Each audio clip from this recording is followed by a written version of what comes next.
ಆರೋಗ್ಯದ ನಾಡಾಗಿತ್ತು ಭಾರತ. ಆದ್ರೀಗ ಆಹಾರವೇ ವಿಷ. ಆರೋಗ್ಯ ಹಾಳು, ಕೋವಿಡ್ ಕಾಟ, ಡಯಾಬಿಟೀಸ್, ಆರ್ಥರೈಟಿಸ್, ಕ್ಯಾನ್ಸರ್ ಇದಕ್ಕೆಲ್ಲ ಪಾರಂಪರಿಕ ಭಾರತೀಯ ಆಹಾರವೇ ಪರಿಹಾರ. ರೋಗ ನಿರೋಧಕ ಶಕ್ತಿಗಾಗಿ ಬಳಸಿ ಮಿಲೆಕ್ಸ್ ಚೂರ್ಣಂ. ಇದರಲ್ಲಿದೆ ಹೈಯೆಸ್ಟ್ ಕ್ವಾಲಿಟಿ ಸಿರಿಧಾನ್ಯಗಳು, ಡ್ರೈ ಫ್ರೂಟ್ಸ್, ಸೀಡ್ಸ್ ಹಾಗೂ ಮೊಳಕೆ ಕಾಳುಗಳ ಶಕ್ತಿ. ಖರೀದಿಸಲು ಲಿಂಕ್ ಡಿಸ್ಕ್ರಿಪ್ಷನ್ ಮತ್ತು ಪಿನ್ಡ್ ಕಾಮೆಂಟ್ ನಲ್ಲಿದೆ.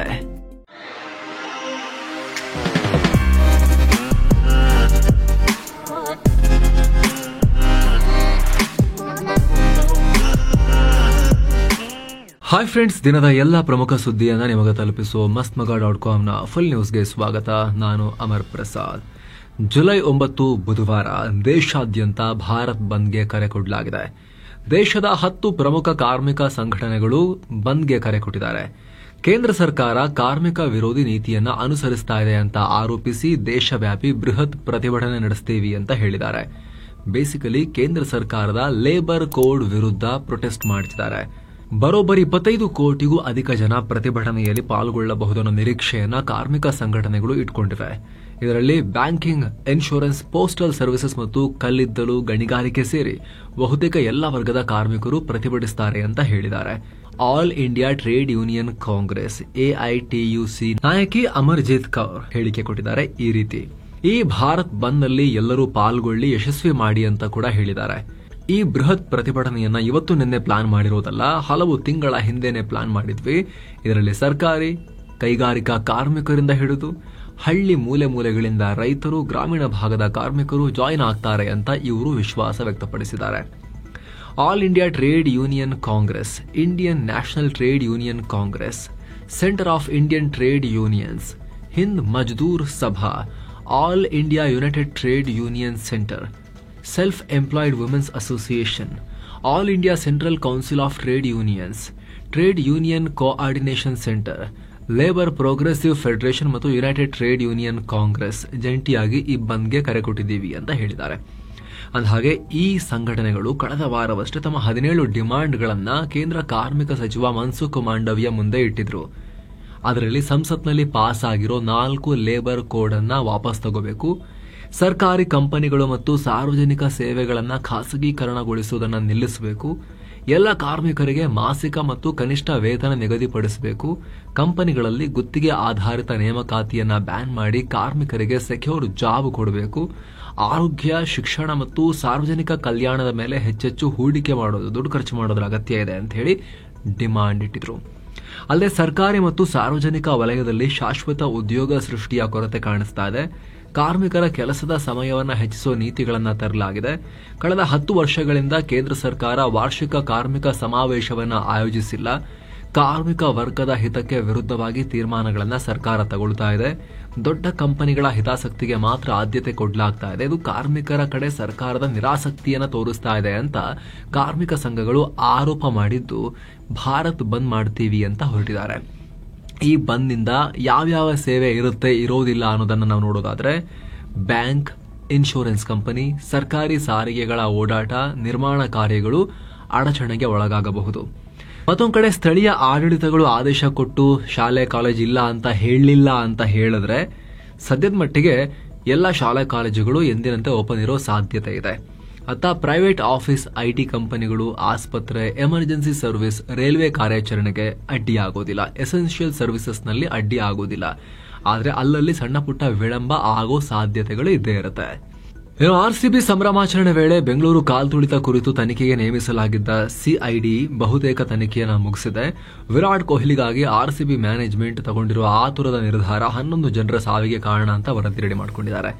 ಇದರಲ್ಲಿ RCB CEO Rajesh Menon, marketing head Nikhil Sosale ಕಾರ್ಯಕ್ರಮ ಆಯೋಜನೆ ಮಾಡೋಕೆ ಅವರು ಪ್ಲಾನ್ ಮಾಡಿಕೊಂಡಿದ್ರು. ವಿಜಯೋತ್ಸವ ಕಾರ್ಯಕ್ರಮ ಮುಂದೂಡೋ ಬಗ್ಗೆ ಪೊಲೀಸ್ ಇಲಾಖೆ ಹಾಗೂ KSCA ಅಭಿಪ್ರಾಯವನ್ನ ಕೊಟ್ಟಿದ್ರು. ಆದರೆ ಕೊಹ್ಲಿ ಬ್ರಿಟನ್ಗೆ ಹೋಗಬೇಕು, ಮುಂದೂಡಿದ್ರೆ ಆಮೇಲೆ ಬರಲ್ಲ ಅಂತ ನಾಳೆಯ ಕಾರ್ಯಕ್ರಮ ಆಯೋಜಿಸಬೇಕು ಅಂತ ನಿಖಿಲ್ ಸೋಸಲೆ ಪ್ರೆಷರ್ ಹಾಕಿದ್ರು. ಇವರ ಪ್ರೆಷರ್ಗಾಗಿ ಕಾರ್ಯಕ್ರಮ ಆಯೋಜಿಸಲಾಗಿತ್ತು. ಅಲ್ಲದೆ ಫ್ರೀ ಟಿಕೆಟ್ ಅನೌನ್ಸ್ ಮಾಡಿದ್ರಿಂದ ಜನ ಕೂಡ ಹೆಚ್ಚಾಗಿ ಸೇರಿದ್ರು. ಅತ್ತ ಪೊಲೀಸ್ ಬಂದೋಬಸ್ತ್ನಲ್ಲೂ ಎಡವಟ್ಟಾಗಿತ್ತು ಅಂತ ಲಾಸ್ಟಿಗೆ ಸೇರಿಸಿದ್ದಾರೆ. ತನಿಖೆಯಲ್ಲಿ ಆ ರೀತಿ ಹೇಳಿದ್ದಾರೆ. ಎಲ್ಲದನ್ನ ವಿರಾಟ್ ಕೊಹ್ಲಿ RCB ಮೇಲೆ ಹಾಕಿ ಕೈ ಎತ್ತು ಬಿಟ್ಟಿದ್ದಾರೆ ಸರ್ಕಾರದವರು. ಆ ರೀತಿ ಕಾಣಿಸ್ತಾ ಇದೆ CIDಯ ಈ ಅಂಶಗಳನ್ನ ನೋಡ್ತಾ ಇದ್ರೆ. ನಾವು ಅಗೇನ್ ಒಂದು ಪ್ರಶ್ನೆಯನ್ನ ಕೇಳ್ತೀವಿ ಸರ್ಕಾರಕ್ಕೆ, CIDಗೆ. ಖಾಸಗಿ ವ್ಯಕ್ತಿ, ಖಾಸಗಿ ಸಂಸ್ಥೆಗಳು 1000 ಲೆಕ್ಕಾಚಾರ ಇಟ್ಕೊಂಡಿರ್ಬೋದು, ಅವರ ವೈಯಕ್ತಿಕ ಲೆಕ್ಕಾಚಾರ. ಅವರ ಲೆಕ್ಕಾಚಾರಕ್ಕೂ ನಿಮ್ಮ ಅಡ್ಮಿನಿಸ್ಟ್ರೇಷನ್ಗೂ ಏನ್ ಸಂಬಂಧ? ನೀವು ಹೇಳ್ಬೋದಾಗಿತ್ತಲ್ಲ, ನೀವು ಹೇಳಿದ್ದೀರಾ, ಲೆಟರ್ ಕೊಟ್ಟಿದ್ದೀರಾ, ಅನುಮತಿ ನಿರಾಕರಿಸಲಾಗಿದೆ, ಮಾಡೋ ಹಾಗಿಲ್ಲ, ವಿರಾಟ್ ಕೊಹ್ಲಿ ಬರಲಿ ಬಿಡ್ಲಿ ಅದು ನಮಗೆ ಸಂಬಂಧ ಇಲ್ಲ, ನಮಗೆ ತಯಾರಿಗೆ ಟೈಮ್ ಬೇಕು, ಮಾಡೋಕ್ಕಾಗಲ್ಲ ಅಂತ ಹೇಳಿದ್ದೀರಾ. ಖಾಸಗಿ ವ್ಯಕ್ತಿಗಳು, ಖಾಸಗಿ ಕಂಪನಿಗಳು ಅವರ ಅಗತ್ಯತೆಗಳನ್ನು ನೋಡ್ಕೊಂಡು ಅವ್ರು ಹೇಳ್ತಾರೆ, 1000 ಹೇಳ್ತಾರೆ. ನಾಳೆ ಇನ್ನೊಂದು 100 ಜನ ಬಂದು ನಿಮ್ಮ ಆಫೀಸ್ ಮುಂದೆ ಏನೊಂದು ಕೇಳ್ತಾರಪ್ಪ, ನಮಗೆ ಇದು ಬೇಕು ಕೊಡಿ ಅಂತ, ಕೊಟ್ಬಿಡ್ತೀರಾ? ಒತ್ತಡ ಹಾಕಿದ್ರು ಅಂತ ಹೇಳಿ ನೀವು ತಲೆ ಖರ್ಚು ಮಾಡ್ಬೇಕಲ್ವಾ? ನೀವು ತಲೆ ಯಾವ ರೀತಿ ಖರ್ಚು ಮಾಡಿದ್ರಿ? ಅನುಮತಿ ಕೊಟ್ಟಿದ್ದು ಯಾರು? ಅವರು 1000 ಕೇಳಲಿ, ಅನುಮತಿ ಕೊಡ್ತೀವಿ ಅಥವಾ ಕೊಡಲ್ಲ ಅಂತ ಹೇಳ್ಬೇಕಾಗಿರೋದು ಯಾರು? ಸರ್ಕಾರ, ಪೊಲೀಸ್ ಅಂತ ಇರೋದು ಏನಕ್ಕೆ? ಅದು ಯಾರ ಕೆಲಸ? ಖಾಸಗಿ ವ್ಯಕ್ತಿಗಳು, ಖಾಸಗಿ ಸಂಸ್ಥೆಗಳು ಹೇಳಿದ್ದು ಫೈನಲ್ ಆಗ್ಬಿಡುತ್ತಾ? ಅದಕ್ಕೆಲ್ಲ ಒಂದು ಸರ್ಕಾರ ಅಂತ ಮಾಡಿರೋದು. ಕೋಟಿ ಜನ ಕೋಟಿತನ ಮಾತಾಡ್ತಾರೆ ಅಂತಾನೆ ತಾನೆ ಎಲ್ಲರ ಪರವಾಗಿ ಒಂದು ಸರ್ಕಾರ ಅಂತಿರೋದು, ಪೊಲೀಸ್ ಅಂತಿರೋದು. ನೀವು ಲಿಖಿತವಾಗಿ ಅವರಿಗೆ ಆದೇಶವನ್ನ ಕೊಟ್ಟಿದ್ದೀರಾ, ಮಾಡಬೇಡಿ ಅಂತ. ಅನುಮತಿ ನಿರಾಕರಿಸಲಾಗಿದೆ, ಸೆಕ್ಯೂರಿಟಿ ಕೊಡೋಕ್ಕಾಗಲ್ಲ, ಇಷ್ಟು ಬೇಗ ಆಗಲ್ಲ, ಟೈಮ್ ಬೇಕಾಗತ್ತೆ ಅಂತ ನೀವು ಅವರಿಗೆ ಹೇಳಿದ್ರಾ? ಆಧಾರ ಇದೆಯಾ ಹೇಳಿರೋದಕ್ಕೆ? ನಿಮ್ಮ ಆದೇಶವನ್ನು ಧಿಕ್ಕರಿಸಿ ಅವ್ರು ನಡೆಸಿದ್ರ ಸಮಾವೇಶವನ್ನ? ಅದನ್ನು ಫಸ್ಟ್ ಹೇಳಿ. ವಿಧಾನಸೌಧದ ಮುಂದೆ ಮುತ್ತಿಗೆ ಹಾಕೊಂಡು ಫೋಟೋ ತೆಗೆಸ್ಕೊಳ್ತಿದ್ರಲ್ಲ ಎಲ್ಲರೂ ಕೂಡ, ಅದಕ್ಕೆ ಆನ್ಸರ್ ಮಾಡಿ. ಆಮೇಲೆ ವಿರಾಟ್ ಕೊಹ್ಲಿ ಲಂಡನ್ನಿಗೆ ಹೋಗ್ಲಿಕ್ಕಿತ್ತು, ವಿರಾಟ್ ಕೊಹ್ಲಿಗೆ ಮಂಗಳ ಗ್ರಹಕ್ಕೆ ಹೋಗ್ಲಿಕ್ಕಿರಲಿ, ಅನುಮತಿ ಕೊಡ್ತೀವಿ ಅಥವಾ ಕೊಡಲ್ಲ ಅಂತ ಹೇಳಬೇಕಾಗಿರೋದು ಯಾರು? ಆನ್ಸರ್ ಮಾಡಬೇಕು. ಇದನ್ನ ಸುಮ್ಮನೆ ಖಾಸಗಿ ವ್ಯಕ್ತಿಗಳ ಮೇಲೆ ಇದನ್ನ ಹಾಕೋಕ್ಕಿಂತ ಮುಂಚೆ 23,000 ಕೋಟಿ ರೂಪಾಯಿ ವೆಚ್ಚದ ಎತ್ತಿನಹೊಳೆ ಕುಡಿಯೋ ನೀರಿನ ಯೋಜನೆಗೆ ಹೆಚ್ಚುವರಿಯಾಗಿ 423 ಎಕರೆ ಅರಣ್ಯ ಬಳಕೆಗೆ ಅನುಮೋದನೆ ಕೊಡೋಕೆ ಕೇಂದ್ರ ಸರ್ಕಾರ ನಿರಾಕರಿಸಿದೆ. ಗುರುತ್ವಾಕರ್ಷಣಾ ಕಾಲುವೆಗೆ ಅಂದ್ರೆ ಯಾವುದೇ ಪಂಪ್ನ ಸಹಾಯವಿಲ್ಲದೆ ಎತ್ತರದ ಪ್ರದೇಶದಿಂದ ಡೌನ್ ಇರೋ ಜಾಗಕ್ಕೆ ನೀರು ಹರಿಸೋ ಗ್ರಾವಿಟಿ ಸಿಸ್ಟಮ್ ಹಾಸನ ಹಾಗೂ ತುಮಕೂರು ಜಿಲ್ಲೆಗಳಲ್ಲಿ 423 ಎಕರೆ ಅರಣ್ಯ ಬಳಕೆಗೆ ಒಪ್ಪಿಗೆ ಕೊಡುವಂತೆ ಕೋರಿ ರಾಜ್ಯ ಸರ್ಕಾರ ಪರಿಸರ ಸಚಿವಾಲಯಕ್ಕೆ ಮಾರ್ಚ್ನಲ್ಲಿ ಪ್ರಸ್ತಾವನೆ ಕೊಟ್ಟಿತ್ತು. ಇದಕ್ಕೀಗ ಕೇಂದ್ರ ಇಷ್ಟೊಂದು ಕಾಡು ಕಡಿಯಕ್ಕೆ ಅವಕಾಶ ಕೊಡಲ್ಲ ಅಂತ ನಿರಾಕರಿಸಿದೆ. ಪಶ್ಚಿಮ ಘಟ್ಟದ ಎತ್ತಿನಹೊಳೆಯಿಂದ 24 ಟಿಎಂಸಿ ನೀರು ಹರಿಸೋ ಯೋಜನೆಗೆ ಈ ಹಿಂದೆ 13.93 ಹೆಕ್ಟೇರ್ ಅರಣ್ಯ ಬಳಕೆ ಅದಕ್ಕೆ ಪ್ರಸ್ತಾವನೆ ಕೊಡಲಾಗಿತ್ತು. 33 ಷರತ್ತುಗಳನ್ನು ವಿಧಿಸಿ 2016ರಲ್ಲಿ ಅನುಮೋದನೆ ಕೊಟ್ಟಿತ್ತು. ಆದರೆ ಬಹುತೇಕ ಷರತ್ತುಗಳನ್ನು ಪಾಲನೆ ಮಾಡಿಲ್ಲ. ಕಾಮಗಾರಿ ಟೈಮ್ನಲ್ಲಿ ಭೂಕುಸಿತ ಮತ್ತು ಮಣ್ಣಿನ ಕೊರತೆ ಉಂಟಾಗಿದೆ ಅಂತ ಮೇಲ್ವಿಚಾರಣಾ ತಂಡ 2019ರಲ್ಲಿ ವರದಿ ಕೊಟ್ಟಿತ್ತು. ಕಾಮಗಾರಿ ವೇಳೆ ಭೂಕುಸಿತ ತಡೆಗೆ ಯಾವುದೇ ಕ್ರಮ ತಗೊಂಡಿಲ್ಲ. ಅನುಮೋದನೆಗಿಂತ ಹೆಚ್ಚುವರಿ ಕಾಡನ್ನ ಬಳಸ್ಕೊಂಡ್ಬಿಟ್ಟಿದ್ದಾರೆ, ಹಾಳಾಗ್ತಾ ಇದೆ, ಕಾಮಗಾರಿಯಿಂದ ಅನೇಕ ಮನೆಗಳಿಗೆ ಹಾನಿಯಾಗಿದೆ, ಸಂತ್ರಸ್ತರಿಗೆ ಪರಿಹಾರ ಕೂಡ ಕೊಟ್ಟಿಲ್ಲ ಅಂತ ತಜ್ಞರ ಟೀಮ್ ತನಿಖೆ ಮಾಡಿ ಹೇಳಿತ್ತು. ಅದರ ಬೆನ್ನಲ್ಲೇ ಹೆಚ್ಚುವರಿ ಅರಣ್ಯ ಭೂಮಿ ಕೊಡೋಕೆ ಈಗ ನಿರಾಕರಿಸಲಾಗಿದೆ. ಅಂದಹಾಗೆ ಎತ್ತಿನಹೊಳೆ ಯೋಜನೆ ಅಡಿಯಲ್ಲಿ ಪಶ್ಚಿಮಾಭಿಮುಖವಾಗಿ ಹರಿಯೋ ನದಿಗಳಿಂದ ವಾರ್ಷಿಕ 24.01 ಟಿಎಂಸಿ ನೀರನ್ನ ಸಕಲೇಶಪುರದಿಂದ ರಾಜ್ಯದ ಪೂರ್ವ ಭಾಗಕ್ಕೆ ತಿರುಗಿಸೋ ಲೆಕ್ಕಾಚಾರ. ಈ ಮೂಲಕ ಕುಡಿಯೋ ನೀರಿನ ಅಭಾವ ಫೇಸ್ ಮಾಡ್ತಿರೋ ರಾಜ್ಯದ ಹಾಸನ, ಚಿಕ್ಕಮಗಳೂರು, ತುಮಕೂರು, ಬೆಂಗಳೂರು ಗ್ರಾಮಾಂತರ, ರಾಮನಗರ, ಚಿಕ್ಕಬಳ್ಳಾಪುರ ಹಾಗೂ ಕೋಲಾರ ಜಿಲ್ಲೆಗಳಿಗೆ ಸುರಕ್ಷಿತ ಕುಡಿಯೋ ನೀರು ಒದಗಿಸುವ ಉದ್ದೇಶವನ್ನ ಇದು ಹೊಂದಿದೆ. ರಾಜ್ಯದ ಸರ್ಕಾರಿ ಆಸ್ಪತ್ರೆಗಳ ಆವರಣದಲ್ಲಿ ಜನೌಷಧ ಕೇಂದ್ರಗಳನ್ನ ತೆಗೆಯೋಕೆ ರಾಜ್ಯ ಸರ್ಕಾರ ಮುಂದಾಗಿತ್ತಲ್ಲ, ನಾವು ಈ ವಿಶೇಷ ವರದಿಯಲ್ಲಿ ಮಾಹಿತಿಯನ್ನ ಕೊಟ್ಟಿದ್ವಿ. ಇದು ಯಾಕೆ ಹಿಂಗ್ ಮಾಡ್ತಿದ್ದೀರಾ ಅಂತ ಕೇಳಿದ್ವಿ. ಈಗ ಹೈಕೋರ್ಟ್ ಕೂಡ ಇದಕ್ಕೆ ತಡೆ ಕೊಟ್ಟಿದೆ. ಇತ್ತೀಚೆಗಷ್ಟೇ ರಾಜ್ಯ ಸರ್ಕಾರ ಸರ್ಕಾರಿ ಆಸ್ಪತ್ರೆ ಆವರಣದಲ್ಲಿ ಜನೌಷಧ ಕೇಂದ್ರಗಳನ್ನ ಬಂದ್ ಮಾಡೋಕೆ ನಿರ್ಧಾರ ಮಾಡಿತ್ತು. ಭಾರಿ ವಿರೋಧ ವ್ಯಕ್ತವಾಗಿತ್ತು. ಸರ್ಕಾರದ ಕ್ರಮವನ್ನ ಪ್ರಶ್ನಿಸಿ 16 ಜನ ಹೈಕೋರ್ಟ್ ಮೆಟ್ಟಿಲೇರಿದ್ರು.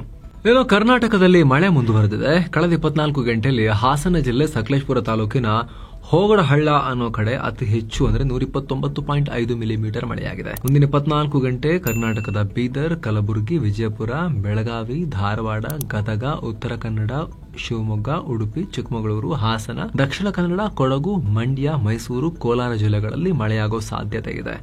ಹೀಗಾಗಿ ಈ ಭಾಗಗಳಿಗೆ ಯೆಲ್ಲೋ ಅಲರ್ಟ್ ಕೊಡಲಾಗಿದೆ. ಈತ ಬೆಂಗಳೂರು ಸೇರಿದಂತೆ ಕರ್ನಾಟಕದ ವಿವಿಧ ಜಿಲ್ಲೆಗಳಲ್ಲಿ ಒಣ ಹವೆ ಇರುತ್ತೆ ಅಂತ ಹವಾಮಾನ ಇಲಾಖೆ ಮುನ್ಸೂಚನೆ ಕೊಟ್ಟಿದೆ. ಇನ್ನು ಹಿಮಾಚಲ ಪ್ರದೇಶದ ಪ್ರವಾಹದ ಬಗ್ಗೆ ನಿರಂತರವಾಗಿ ಮಾಹಿತಿಯನ್ನು ಕೊಡ್ತಾ ಇದ್ದೀವಿ. ಧಾರಾಕಾರ ಮಳೆ ಇನ್ನೂ ಕೂಡ ಮುಂದುವರೆದಿದೆ. ಅಲ್ಲಿನ 7 ಜಿಲ್ಲೆಗಳಿಗೆ ಹವಾಮಾನ ಇಲಾಖೆ ಮುಂದಿನ 24 ಗಂಟೆಗಳವರೆಗೆ ಪ್ರವಾಹದ ಎಚ್ಚರಿಕೆಯನ್ನು ಕೊಟ್ಟಿದೆ.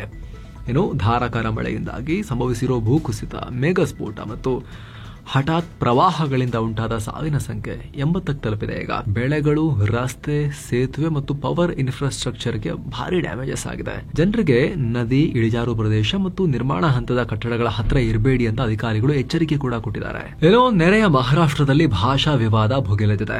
ಕಳೆದ ವಾರ ರಾಜ್ ಠಾಕ್ರೆ ನೇತೃತ್ವದ ಮಹಾರಾಷ್ಟ್ರ ನವನಿರ್ಮಾಣ ಸೇನೆ MNS ಕಾರ್ಯಕರ್ತರು ಮರಾಠಿ ಮಾತನಾಡದ ಕಾರಣ ಅಂಗಡಿ ಮಾಲೀಕನೊಬ್ಬನ ಮೇಲೆ ಹಲ್ಲೆ ಮಾಡಿದ್ರು. ಅದನ್ನು ಖಂಡಿಸಿ ಮಹಾರಾಷ್ಟ್ರದಲ್ಲಿ ವ್ಯಾಪಾರಿಗಳು ಪ್ರತಿಭಟಿಸಿದರು. ಇದೀಗ ವ್ಯಾಪಾರಿಗಳ ವಿರುದ್ಧ ಈ ಮಹಾರಾಷ್ಟ್ರ ನವನಿರ್ಮಾಣ ಸೇನೆ ಠಾಣೆಯಲ್ಲಿ ಭಾರೀ ಪ್ರತಿಭಟಿಸಿದೆ. ಈ ವೇಳೆ ಹಲವು ರಾಜ್ ಠಾಕ್ರೆ ಬೆಂಬಲಿಗರನ್ನ ವಶಕ್ಕೆ ಪಡೆಯಲಾಗಿದೆ. ಈ ಕಾರ್ಯಕರ್ತರು ಮೀರಾ ಬಯಂಡರ್ ಪ್ರದೇಶದಿಂದ ಥಾಣೆವರೆಗೆ ರ್ಯಾಲಿ ಮಾಡ್ತಾ ಇದ್ರು. ಅತ್ತ ಮಹಾರಾಷ್ಟ್ರದ ಸಾರಿಗೆ ಸಚಿವ ಮತ್ತು ಶಿವಸೇನೆಯ ನಾಯಕರಾಗಿರೋ ಪ್ರತಾಪ್ ಬಾಬುರಾವ್ ಸರ್ನಾಯಕ್ ಖುದ್ದು ತಮ್ಮದೇ ಸರ್ಕಾರವನ್ನು ಧಿಕ್ಕರಿಸಿ ಪ್ರತಿಭಟನೆಯಲ್ಲಿ ಪಾಲ್ಗೊಳ್ಳೋಕೆ ಪ್ರಯತ್ನ ಪಟ್ಟಿದ್ದಾರೆ. ಆದರೆ ಎಂಎನ್ಎಸ್ ಕಾರ್ಯಕರ್ತರು ಅವ್ರನ್ನ ಅಪಮಾನಿಸಿದ್ದ ಕಾರಣ ಪ್ರತಾಪ್ ಬಾಬುರಾವ್ಗೆ ಬೇರೆ ದಾರಿ ಇಲ್ಲದೆ ಹೊರಗೆ ನಡಿಬೇಕಾಯಿತು.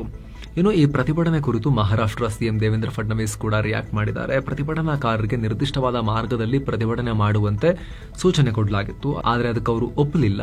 ರ್ಯಾಲಿ ನಡೆಸೋಕೆ ಹೇಳಿದ ಮಾರ್ಗವನ್ನು ಫಾಲೋ ಮಾಡಿಲ್ಲ ಅಂತ ಹೇಳಿದ್ದಾರೆ. ರಾಜ್ ಠಾಕ್ರೆ ಮತ್ತೆ ಅವ್ರ ಎಂಎನ್ಎಸ್ ಮತ್ತೆ ಈ ಶಿವಸೇನೆ ಅವರೆಲ್ಲ ಒಟ್ಟಾಗ್ತಿದ್ದಾರೆ.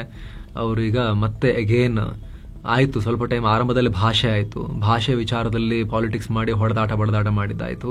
ಅದಾದ್ಮೇಲೆ ಹಿಂದುತ್ವಕ್ಕೆ ಬಂದಿದ್ರು.